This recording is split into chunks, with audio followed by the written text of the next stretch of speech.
following podcast is brought to you on behalf of the Saracens Supporters Association and is not an official product of Saracens Limited. Content provided voluntarily by our guests and contributors are of their own opinion, which may change over time and should not be taken as fact, particularly as the podcast hosts are regularly talking drivel anyway. If you've got some drivel of your own you'd like to share, you can find us on Twitter and Instagram at fezcast_SSA. You can search Facebook for the Fezcast, or you can email fezcast.ssa@outlook.com. You're listening to the Fezcast.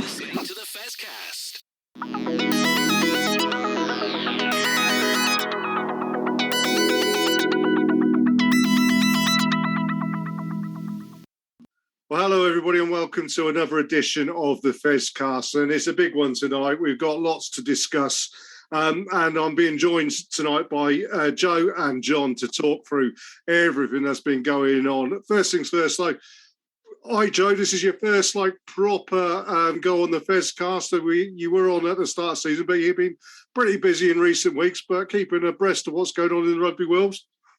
Yeah, absolutely. Yeah, thanks for having me back on. The women's game has started in season now, so we are ready to rumble. Well, absolutely. We're going to talk about that one in our first part, because you've been down to the Stonex today and see 100 points being scored, but not necessarily in a result that we wanted to see.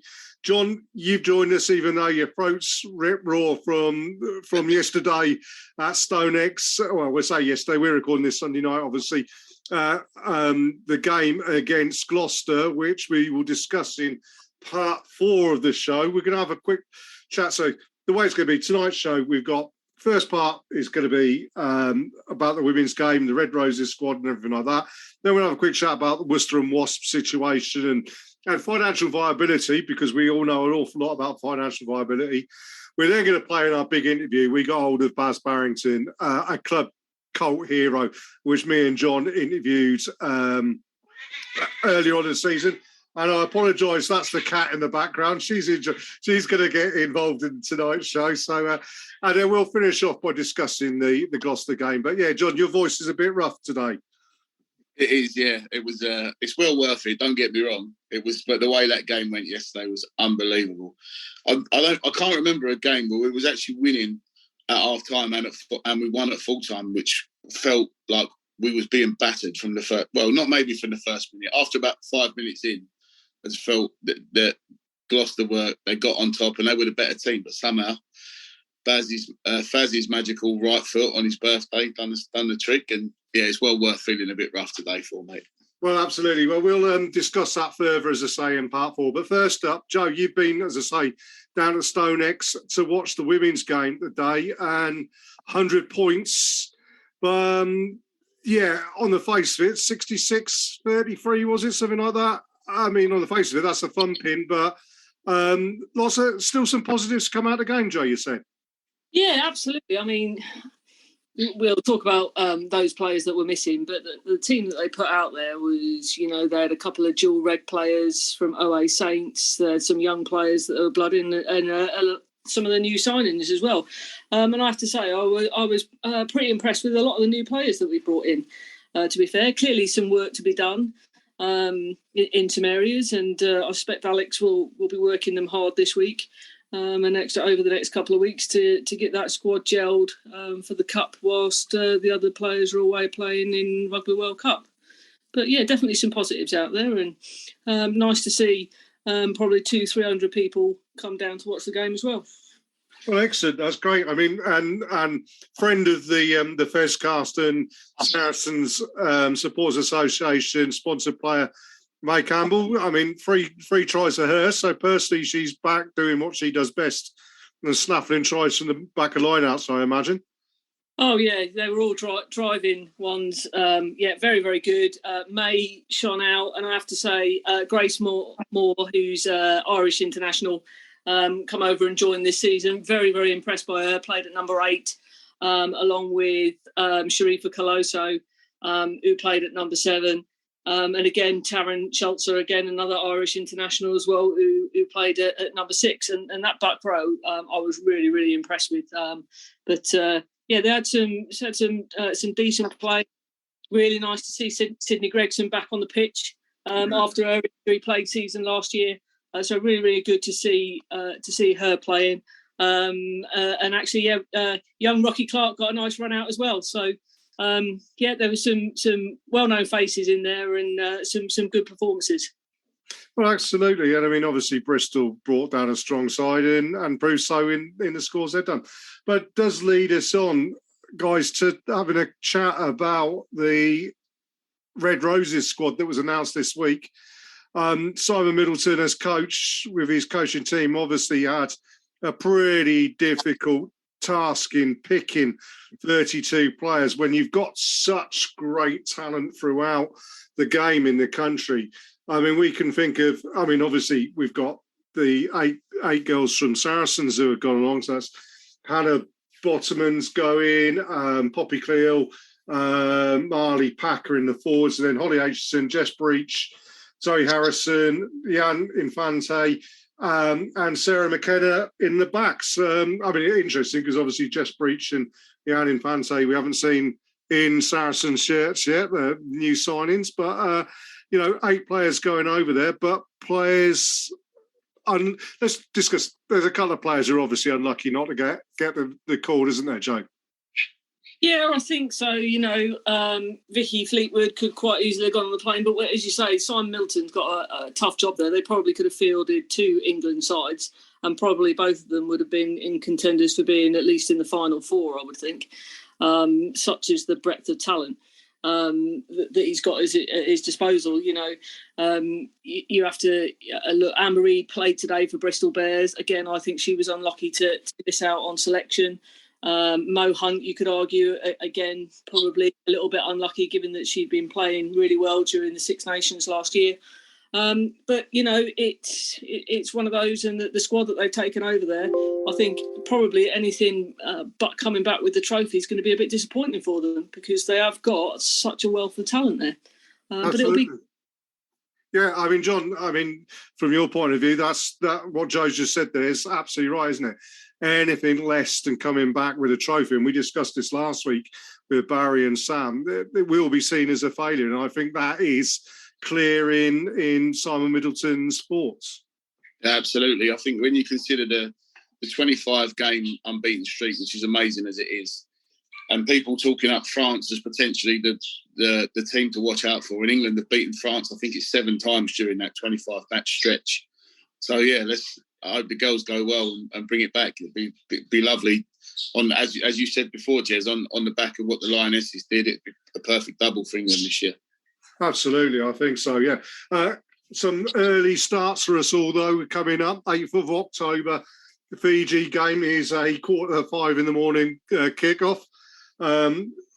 Versus France, the following Saturday is 8 a.m. and then it's 5:45 for the South Africa game on the 23rd of October. So, some early starts. Luckily for me, I've got a puppy downstairs that wants to go out to walk the garden, as it were, about that time in the morning. So she'll be getting me up and then watching the game. But, yeah, looking forward to it hugely, I think. I think there's going to be a few players out there looking at this as being career-defining moments. And, as you said, John, following on from what the Lionesses did this year, if they don't come back with that trophy, they will not be happy and whatever. But shall we move on?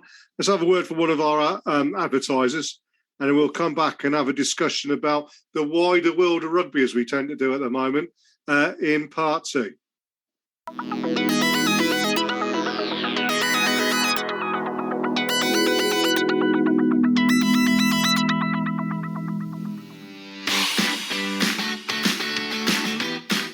You're listening to the Fezcast, which is proudly sponsored by the Saracens Supporters Association, and I'm Alison Davis, one of the SSA committee. For a £10 annual subscription, the SSA provides our members with monthly newsletters, virtual and in-person player events, away match ticket allocations, and we organise pre-match gatherings at away matches. We sponsor men's and women's players, and we support the Saracens Foundation Track Club on behalf of our members.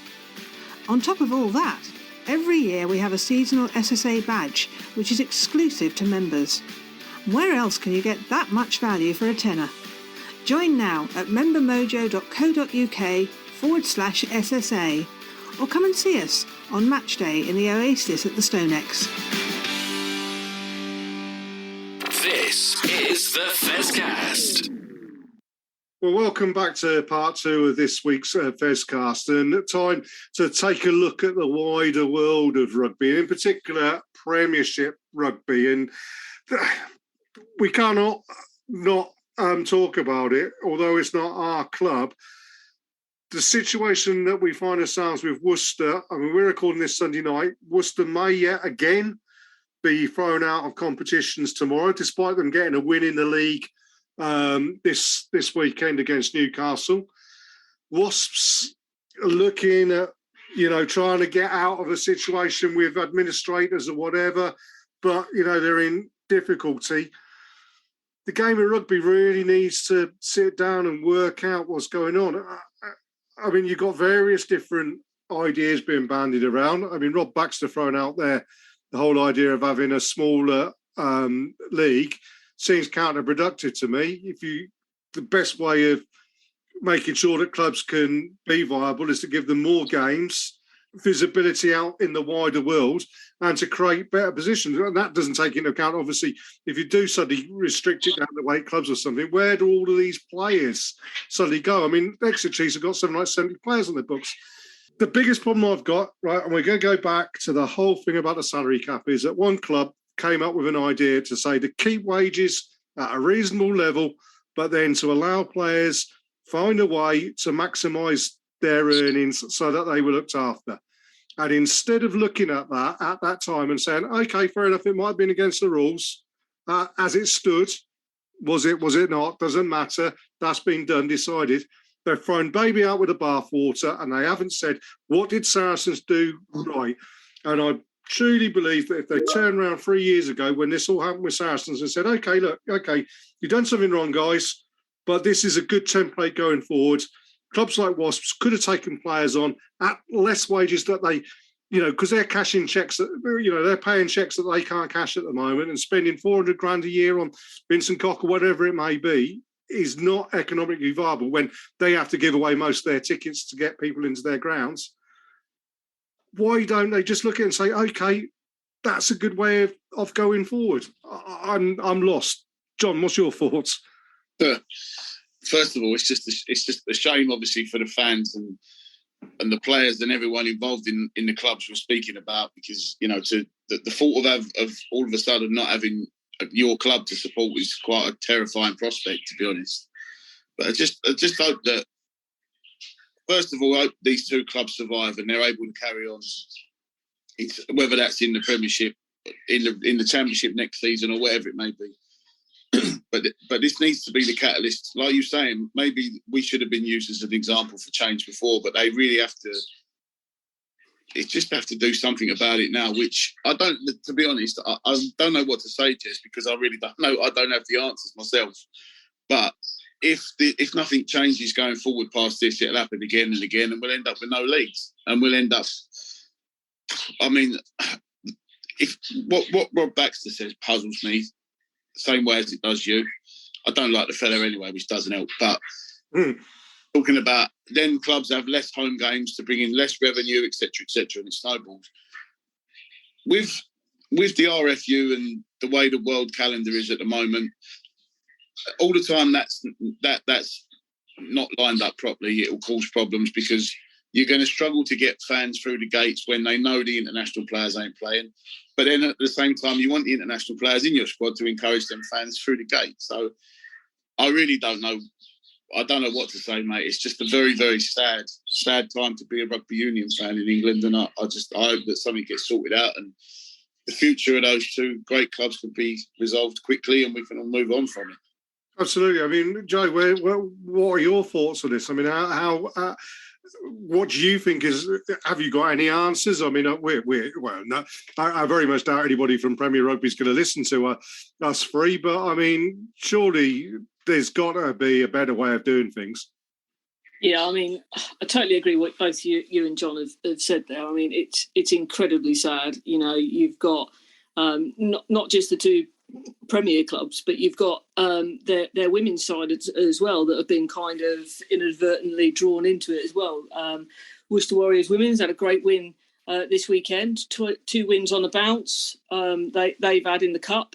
They recruited some really good players over the summer period, internationals, Welsh internationals, England internationals. Jez, you and I were at Six Ways for the Premier 15s final back in June. It's a lovely stadium. The people there are great. The people that work there are brilliant. And I just, as Jon says, I feel for the fans. I feel for the people that work for those clubs that have just invested so much.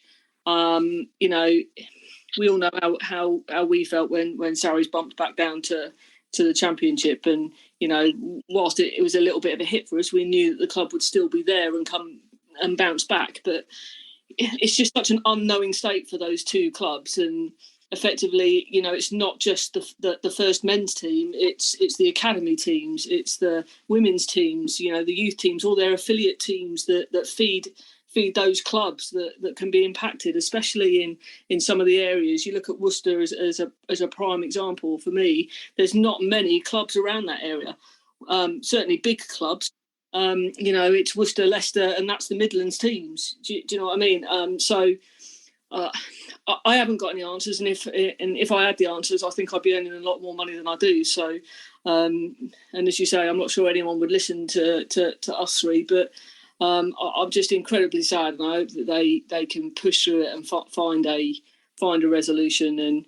And somewhere there's got to be some kind of sanction for these people that are owning these clubs and getting them into some of these states that they're finding themselves in, because there's got to be some repercussions for some of those individuals that perhaps haven't run the clubs in the way that they should do and the way that their fans expect them to.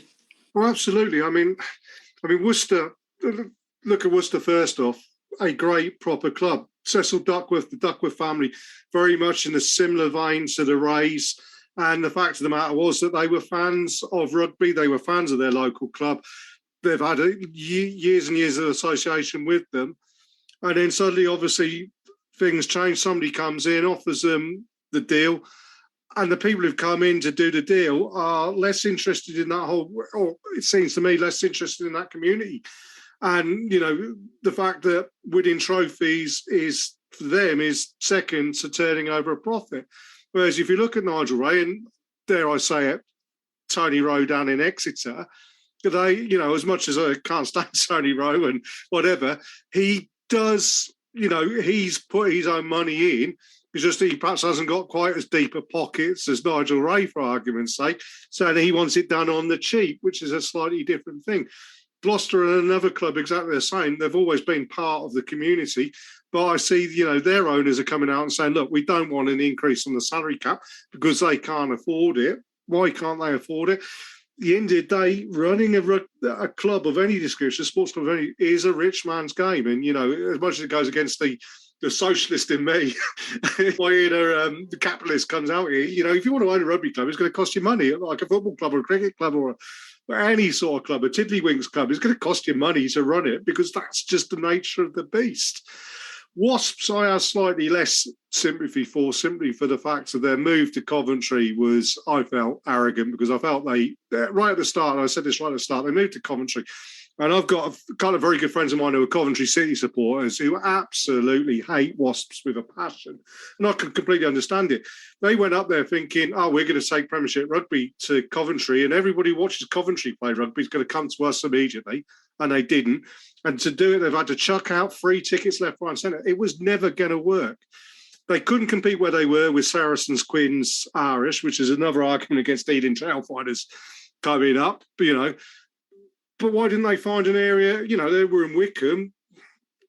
Wickham wasn't big enough to grow. They could have gone to Oxford, big city, could have gone to Southampton, somewhere like that. But they went somewhere where they thought, the East Midlands is rugby land, and it is, but they just couldn't.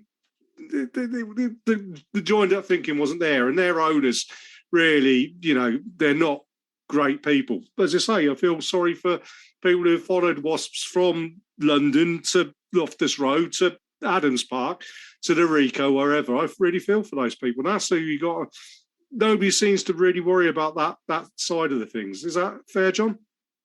Yeah, absolutely. I mean, I've been on the coaching field this morning, and a couple of the guys that I work with are Wasps fans.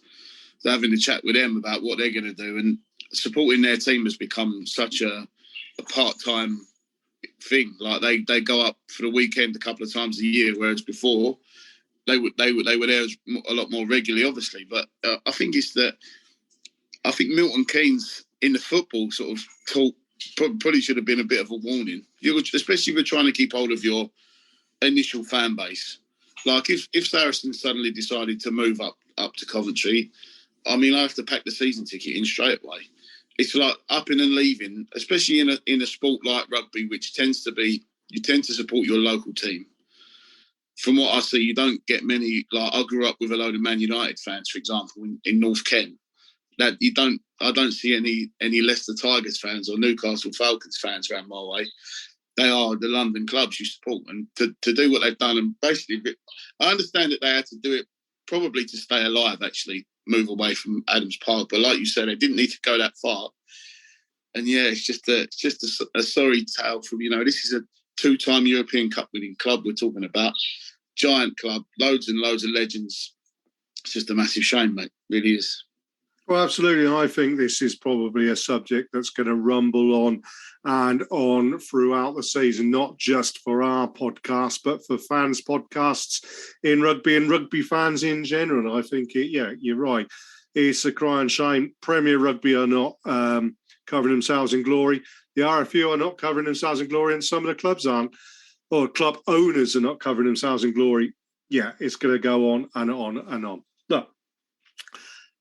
Let's have another word from one of our advertisers, and then we're going to come back with a fantastic interview that me and Jon did with the king of the remixes, a club cult hero, and absolutely top boy. You got a little bit of fanboy, didn't you, Jon?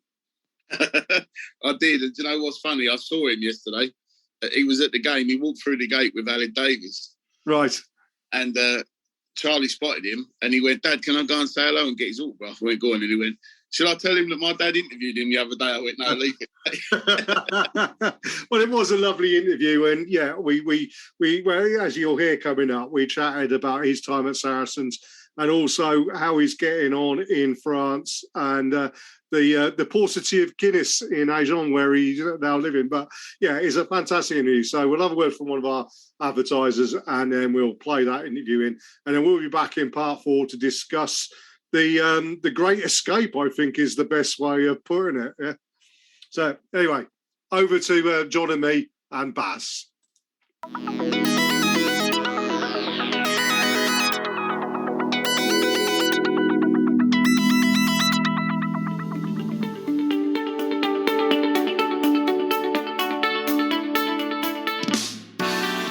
Hi guys, I'm Alex Lewington and I'm a proud Looseheads ambassador. I'm Sydney Gregson and I'm a Looseheads ambassador. We're a rugby mental health charity working to tackle the stigma.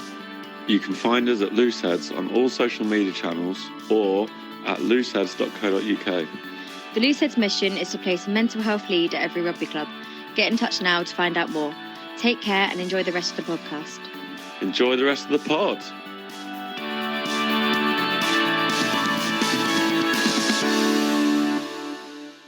This is the Fezcast. Well, welcome everybody to our big interview on the Fezcast on this episode, and it is our great pleasure.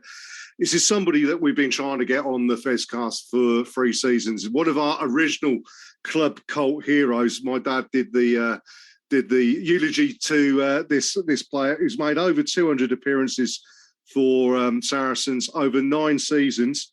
Check it out, 15 tries, I think it is. So that's more than 1 2/3 a season. So prolific from the front row. Welcome to the Fezcast. The king of the remixes is, of course, Richard Bazz Barrington. Baz, good evening. How are you doing? I'm all good, thank you very much. 15 tries.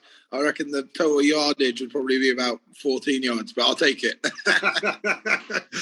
I'm trying to think. I mean, honestly, I should be able to recall every single one of your tries, but I mean, can you recall a favourite one? Well, I scored one in final Leinster versus Saracens, but they didn't count it because.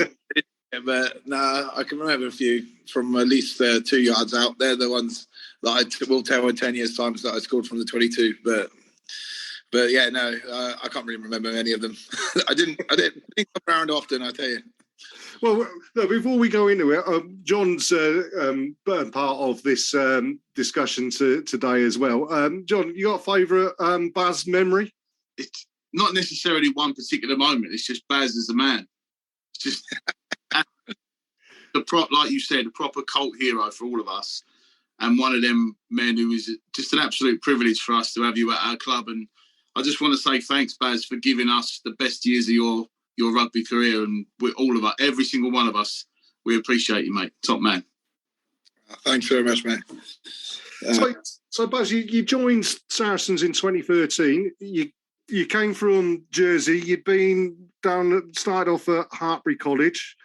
When the call came in from Saracens, I mean, how did you react to that? Because I mean, you know, the Saracens were just starting on that big journey, weren't they, to become really successful? And there you are playing Championship rugby, a young prop. Obviously, somebody's spotted you, but how did that original conversation go?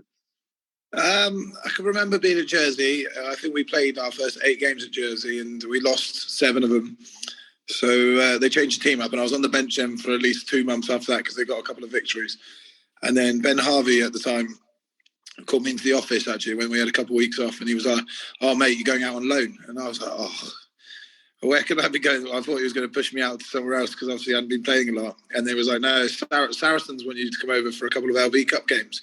So I was like, "Whoa."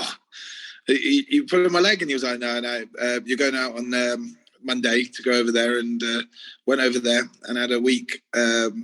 I actually just caught the back end of the week for the Cardiff game, where the first game at Allianz was played, and then played the week after. Was on the bench with John Smith and Matt Stevens, so they put a pretty good team out.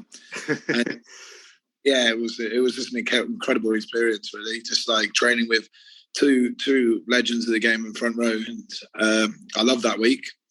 And then I came back, and the coach of Jersey at the time said, "Matt, all I'm getting is positive feedback from you. Where's this been from?" So he was knocked off.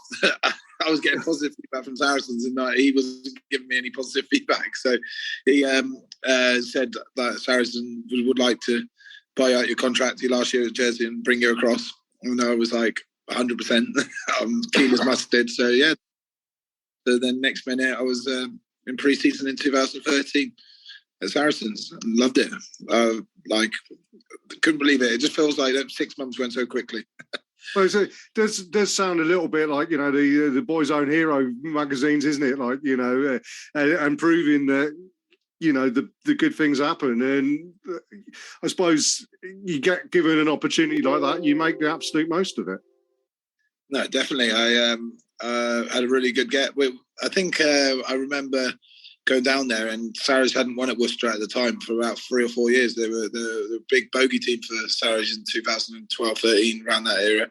And I can remember them being so buzzing to get the victory down at Six Ways. Like everyone was like, "Yes, we've finally done it" and stuff. So I played pretty well in it. I mean, it's not hard to scrum when you've got John Smith and Matt Stevens in the front row with you, but we did a job in that area, and it was incredible. It was had to pinch myself when I got back to Jersey anyway. Well, I can imagine so. But I mean, the other question is as well, I mean, it's not just the players. As you mentioned, I mean, Saracens back in those days getting beaten by Worcester, which, you know, with no disrespect to Worcester, but looking at the position they are in at the moment, that's not something that's happened for a long, long time. Saracens weren't the all-conquering team when you joined, although, you know, steps had been going in that right direction. But what other things attracted you to the club outside of the playing? Was it just, you know, joining such a great club? It was playing top quality rugby, and knowing that Sarries, I think the year I came, they got beaten in the semi-finals against Northampton at home. But the season they had before, through the season, would have been a successful season because of getting a home semi-final. Obviously, came down, tumbling down when they lost in the semi-finals against Northampton. But no, I was like, this is a top quality team, and they look like they want to go places and stuff. And it was top quality rugby. So I bit it with. Took it with both hands and really tried to rip myself into it and stuff. And no, I was buzzing to come over to. I never lived in London, so I didn't know much about that. That wasn't much of a thing. So I'm a normally country boy, but I was just really excited to go over and play some top quality rugby. Well, yeah, absolutely. And playing top quality rugby meant a fair few medals being put around your neck at finals. Is it 4 Premiership finals and 3 European Cup finals? Although you missed the 2017 final through injury, wasn't it? But you played 2015, 2019, and the amazing game at St James's Park against Leinster. Give us a favourite, or is it like asking your favourite kid or whatever? I mean, is it that difficult, or what's the one that really, now you're looking back at your Saracens career, what's the one that really gives you the most pride? It's probably an easy answer, just because the way that game went against Leinster in 2019 Champions Cup final. Sorry, it was how we were 10-0 down. We lost Mako and TT went off, and felt like our backs were against the wall then. And then for a whole 15-man effort, we just ripped into it. And then within 5-10 minutes, we were 10-all going in at half time and thinking we've just thrown our first punch and we're back in the game. So I can remember being in the change room there, being so excited to come out for the second half and see where we could take this. And it was just a great game. Definitely my favourite game, I would say. John, what are your memories of that, the Leinster final? Biggest memories of that, yeah, there was a couple. There was scrum. Bill's try was amazing. The Sanjay's tackle and Liam Williams when he tackled and jackled when they had a 3-man overlap and he just got the ball back, and just a few little things that went our way that day were incredible and really enjoyable. And I can remember actually, because it was my first remix I had to do, where I've played over 20 minutes in a final. We won. I remember being a bit out of breath after 60-odd minutes of rugby and have to rally up the troops. But no, it was all good, though. Really enjoyable. Well, we'll have a quick chat about the remixes because they are brilliant. I mean, John, we see the videos, don't we, all the time, and it's a tradition that now you're no longer at the club, but it's being continued. I saw Hugh Tizard in the changing room after the Quins game, made a bit of a well, he gave it a good attempt. Is that fair to say, John? Yeah, I think to be fair, if he's struggling with the Tiki Tonga song, which doesn't have many words, I do fear for him if he's got to do Bazz style remixes, but we'll let him off as it was his first one. So where did the remix thing came from then, Bazz? What started that? What was the spark? I'm 95% sure it was on one of the Saracens trips, and I remember singing a song, and then I only had half the crowd going, so I was like, I know which one they'll enjoy. So then I just threw it in out of nowhere, like a change of song. I just went remix, and then sung another one. And I was like, the boys like that. And I was like, I got another one, and then did another one. And then on a few other trips and stuff away, they were like, Bazz, give us one. And then I was like, I'll make one I'll do it again if we win a final. And then we did, and then I did it, and then I had to do some a cappella. When I had a bit more time off and I got injured, that's when I had to make up my own lyrics and had my own ones, like Ashes Off the Toulon and stuff. But has Neil Diamond been in contact yet to offer you a bit of royalties to Sweet Caroline, or are you taking responsibility for that? Or to be fair, I'm not the best at singing, but I always think if you give it 100%, then at least they know you're trying. So it's singing and propping. It's very similar, isn't it? 100% either way. And well, that's certainly something that you've given the Saracens over the years. And as John said, yeah, we fully deserving of being a club hero. But you've now moved on to a new pastures. First things first, you're down in Agen, down in the sort of southwest of France, slightly different climate, perhaps slightly different way of life. We know you enjoy a Guinness, but have you moved on to red wine now? Not quite. There's only one place in Agen that sells Guinness, so I've popped in there after a few games and just made sure I top up on my iron levels and stuff. But I'm trying to move myself to the wine a bit more. just because it's the locals and stuff, and I'm enjoying the cheese and ham boards as well. So no, it's very good down here. The temperature is, I think they just had their hottest September was begun. So we were touching on 40 degrees around the 1st and 2nd of September. So very new to me. It's swearing off a couple of pounds on the training paddock. That's it. Yeah, definitely. It's when you have to wake up early to the train at 9 o'clock in the morning, because by 12, 1 o'clock, you're looking at above 35 degrees. So I was like, fair enough. That's probably why we have to get in at 5:30, 6 o'clock. Well, yeah, absolutely. So, I mean, I've had a look. The club's played a few games. You've a couple of performances off the bench, a couple of very close losses, one win. How's the season going for you guys? How's things developing?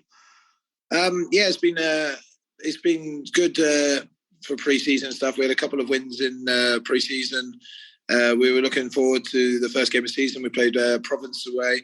You know, in France as well, these French teams are a lot harder away than home. Home is where the fortress is and stuff. It's probably a bit bigger than it is in the UK with getting away wins. So we won our first away game against Provence. It was good stuff. And then we've had a couple of really close results. And the exciting thing is they've been close and we haven't played at our best ability. So I'm hoping as the whole team are as well, we can get back on the paddock, get some training, the right training done, and we can turn these 1 point deficits into positives and get some wins as well. So the boys are all good.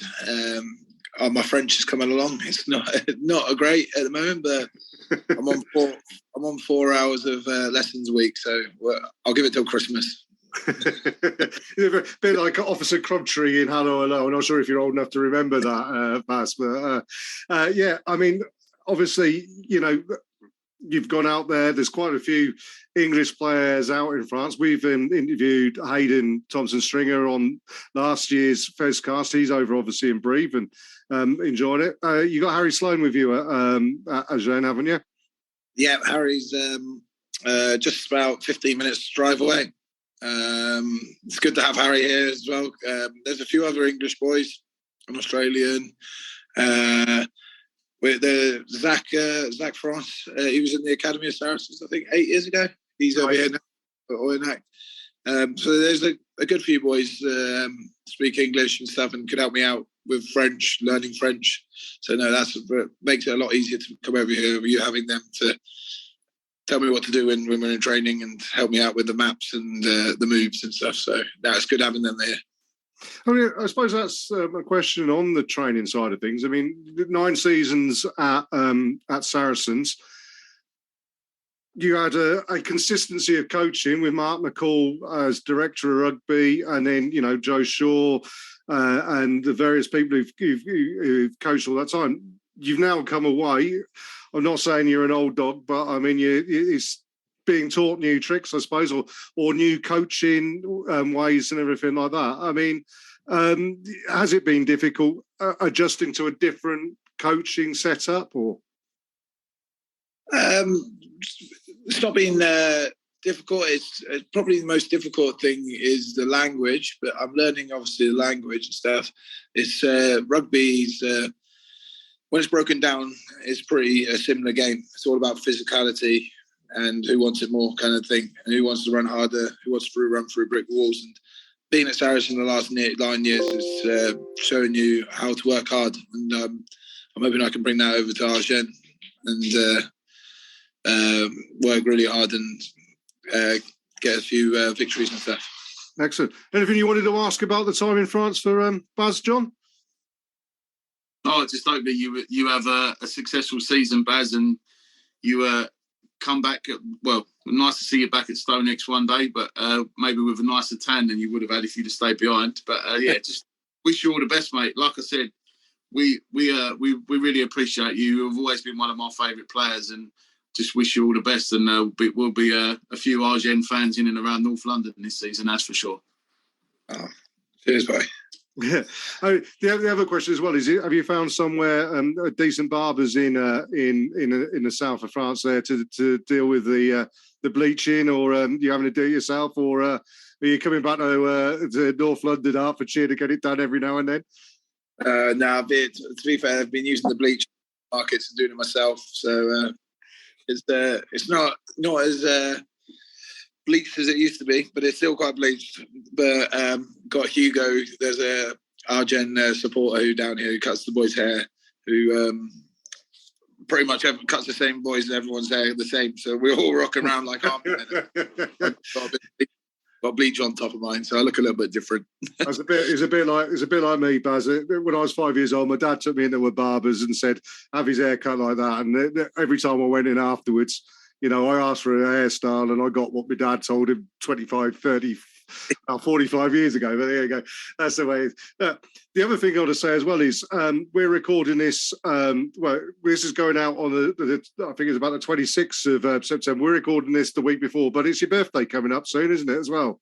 Yeah, it's birthday on the 24th of September. So that's when you guys play Gloucester.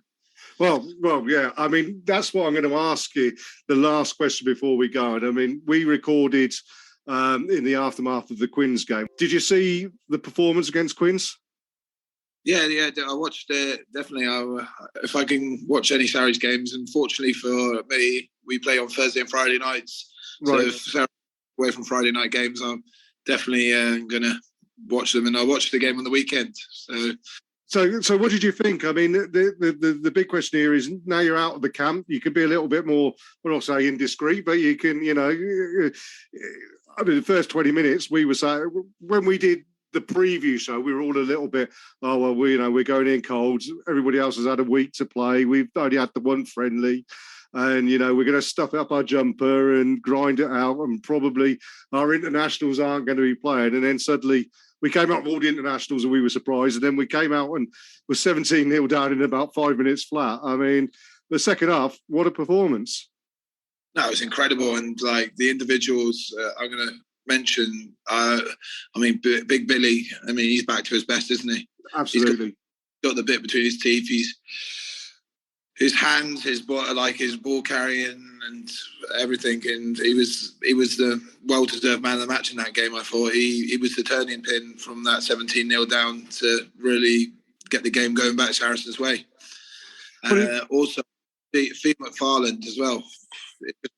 I mean, he joined last year, fitted in with the boys and stuff, and he's only, I don't know how old he is, 24, 25, but he's going to become a great player. His athleticism, his knowledge of the game and everything that comes with him is he's going to be a dangerous lad, and he was dangerous on the weekend as well. I thought he was incredible. He was unlucky not to get man of the match, but if Bill didn't play so well, but Bill absolutely killed it, so he just well deserved it. But them two.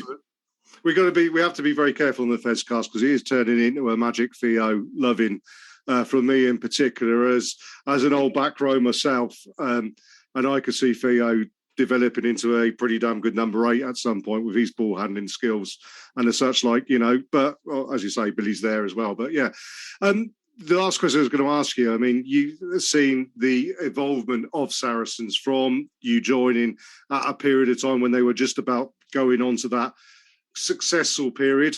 You've been there when we went down to the Championship, and then you were there last season. Have you seen a development in Saracens' game from that stuff up the jumper, grind out a result, the boring tag that we often hear, to a more expansive, explosive game? Is it something that it was conscious within the club that the club wanted to develop in that way?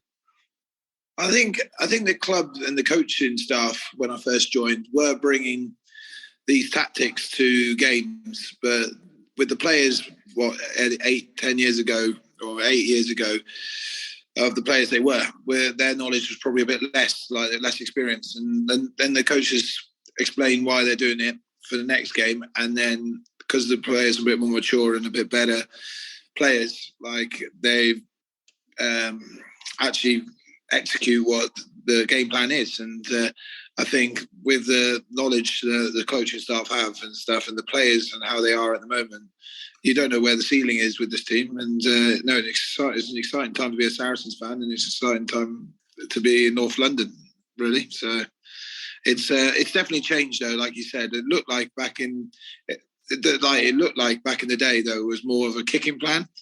But that depends on which teams and stuff we're playing and if it executes and stuff. But I think the players have just become, honestly, so much better than I thought everyone was going to become, because you don't know when the ceiling is.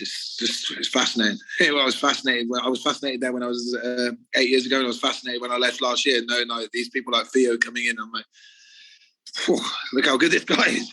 So yeah, it's exciting times. Absolutely.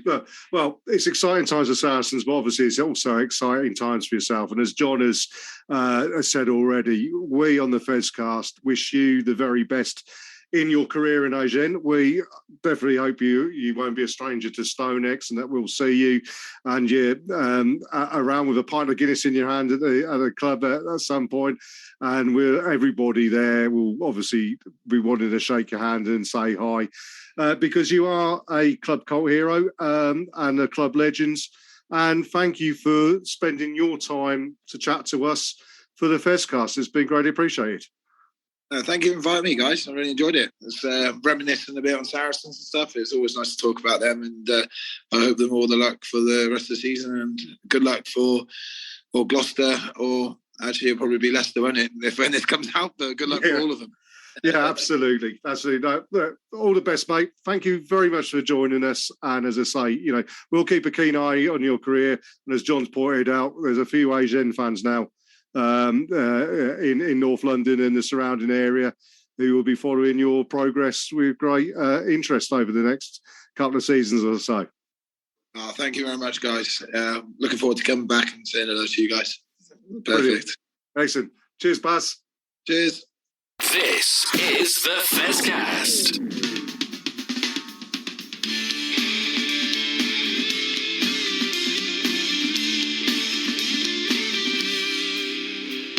Hi, this is Jez from the Fezcast to tell you about another one of my passions. I love music, and I have my own radio podcast station, Tarka Blowpig Radio. This is the home of great music presented by myself and my friends, be it folk, rock, indie anthems, progressive music, you name it, we've got it covered. So if you want to listen to some great music, tune in to us at mixcloud.com/TarkaBlowpig. You're listening to the Fezcast.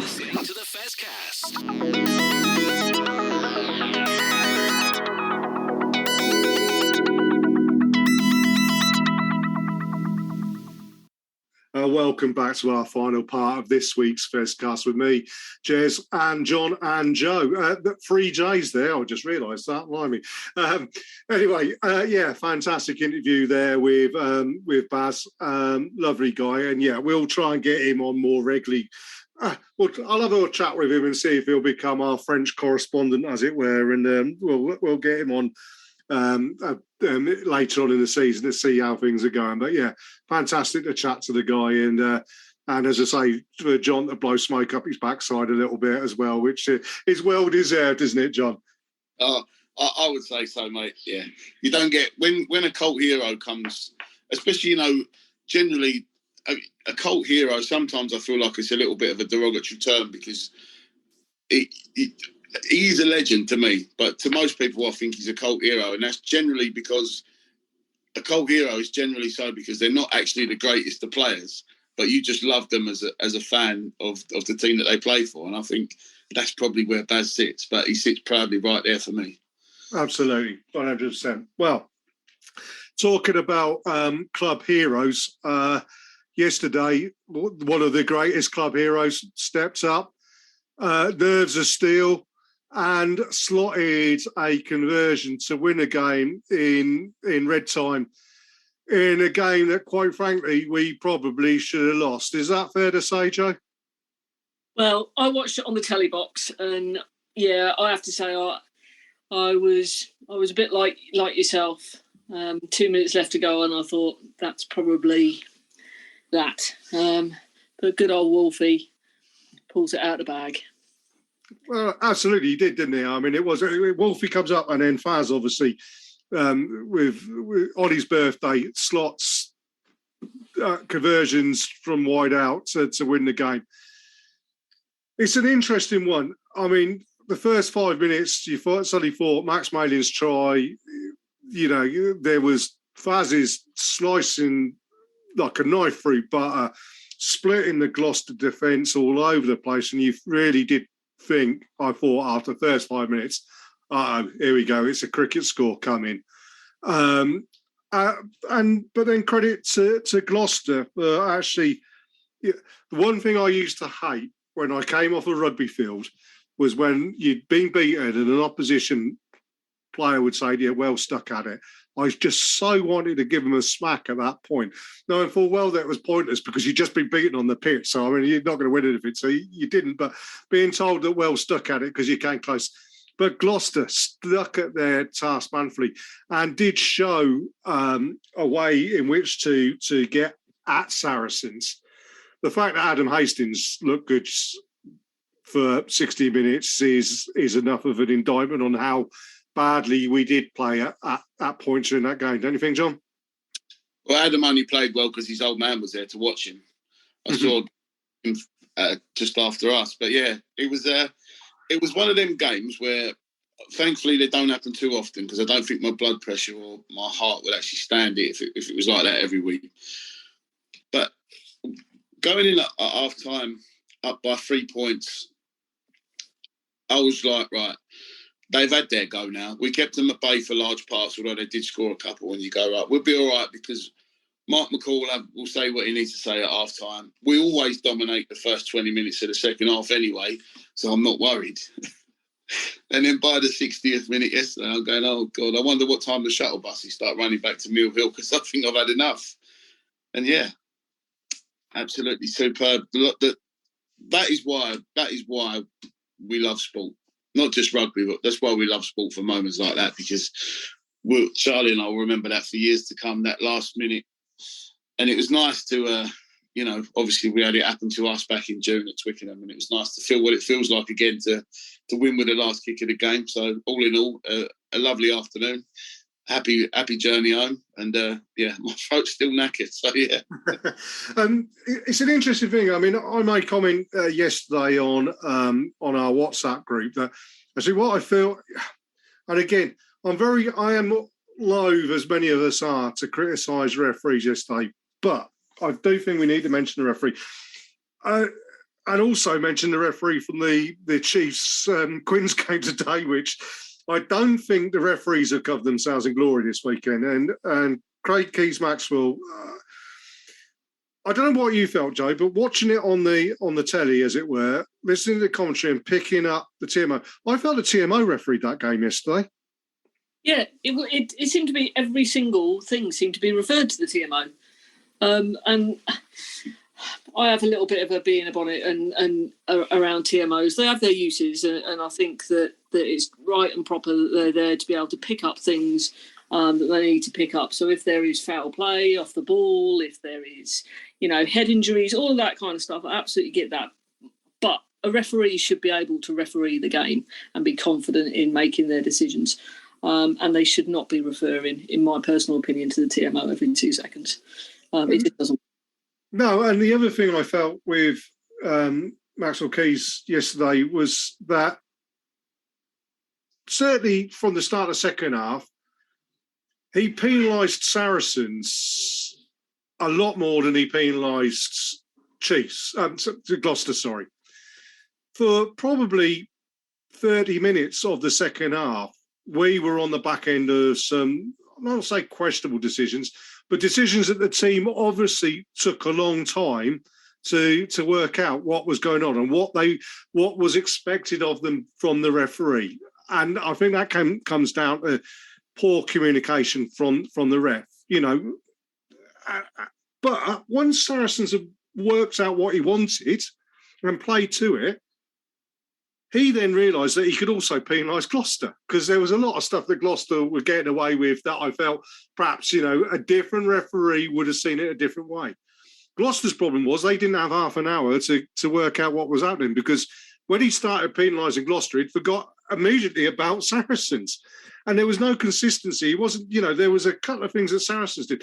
The Theo McFarlane jumping into the tackle. I mean, I've had a bit of an argument with people on social medias talking about that Theo was jumping to make the pass already, and the player should have pulled out of the tackle. The fact he didn't is, that's just one of those things that happens.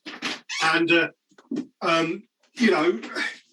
but yeah, if Theo had been penalised for that jumping into the tackle, then I don't think anybody would have argued about it.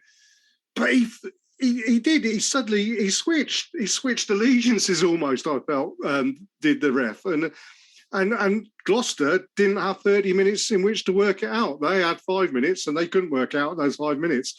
What they were doing for the first 30 minutes, they suddenly were not getting away with, and they didn't know how to change it. And that played straight back into our hands. And bish bash bosh, when you got someone like Owen Farrell on the pitch, who can take the game by the scruff of the neck and control it in the way that he did, and he did so beautifully, that's what happened. It was remarkable, that change. I don't know whether you saw that from the stands, John. I mean, first of all, the RefLink radios weren't working yesterday, so thankfully I didn't have to hear any of this. But he seemed to be a little bit inconsistent, I agree. But I would also say, and I'm not defending the referee at all, there was a few things that I saw from my seat that you just go, just so stupid. What are you doing that for?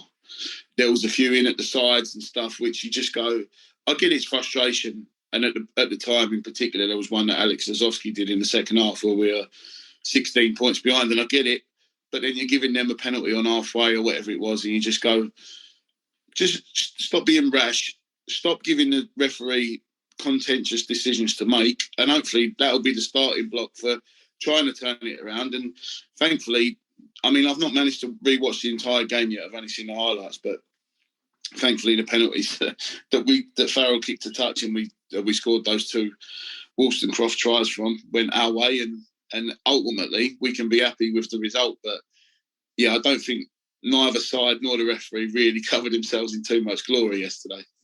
No, absolutely not, John. I totally agree with you there. And as I say, I mean, at the end of the day, referees referee the game as they see fit. And as I said, it's up to the players to work out what he wants. You can ask for better communication. But yeah, if you do stupid things, you get penalised or you get pulled up for it.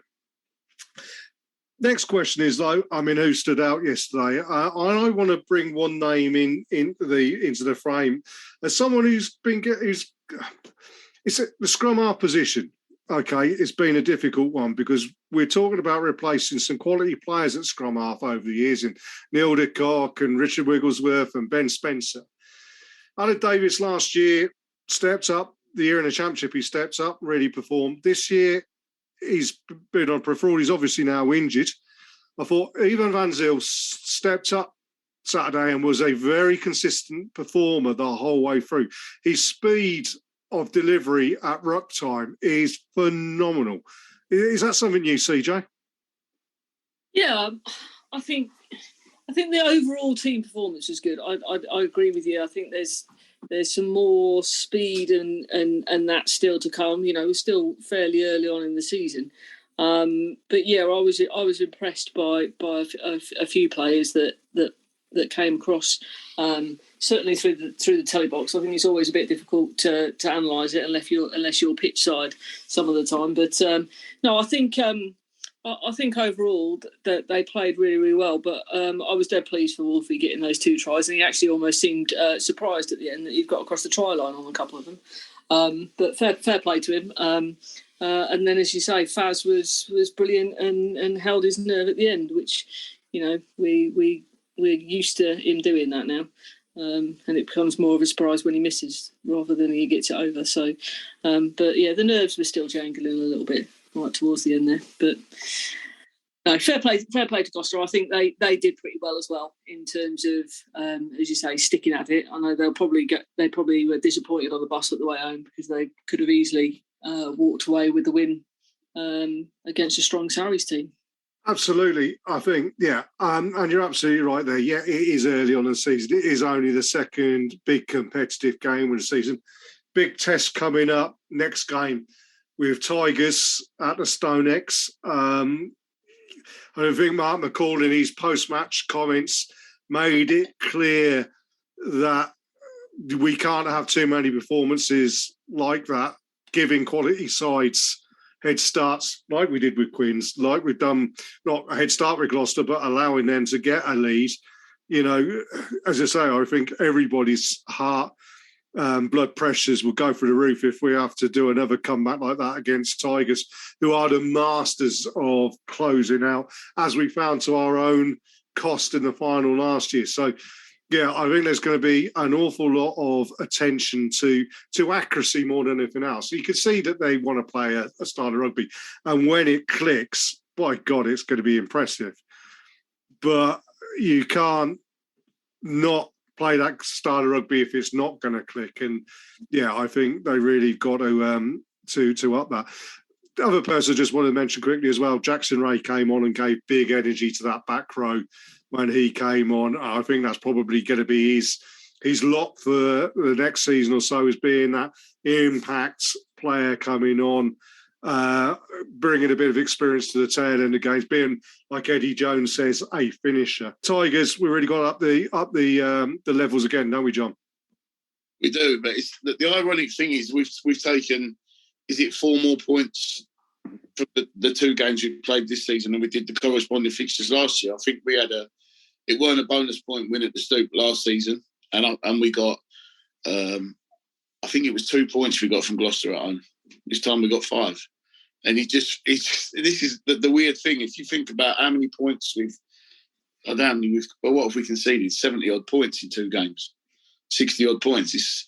We definitely need to tighten up, but still winning. And don't get me wrong, it's entertaining, and hopefully that will help us get rid of this tag of boring Sarries, even though we were the top try scorers in the league last season. But we need to tighten it up this Saturday, and it'd be nice to get to get a win over them, and to have these first 3 games of the season, which have all been really tough, to take anywhere near maximum points out of them would be a great return for a team that's looked rusty from minute 1 in the first game due to having not enough pre-season and having players coming back, staggered coming back. So hopefully Itoji will be back next week, hopefully Tompkins as well. And yeah, it's always a good game against Leicester. I'm looking forward to it, if not a little bit nervous, but yeah, can't wait for it to come round. Absolutely. Well, look, guys, thank you for your time tonight, recording this for Wednesday morning.